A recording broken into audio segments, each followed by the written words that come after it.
भोजी पे आमर प्रिपारेसन चलती आम सब सांग मैंने मिसी आज गोटे भोजी करछु ए पियाज कटाकटी चलती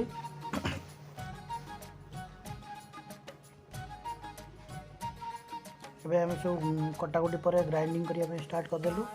टमाटो कटा हो टमाटो भी ग्राइंडिंग हो मैरिनेशन दही यूज कलु चिकेन में आम ए भलसे मैरिनेशन करदे पियाज पकई देगी सब जिनस आम अलरेडी पकईदेचु आलू भजा चलती चिकेन टा फास्ट ये करदेली भाजीदेली मसला पकईदेली टमाटो पेस्ट पकईदेली गोलईदेलु प्राय आम रेडी आसले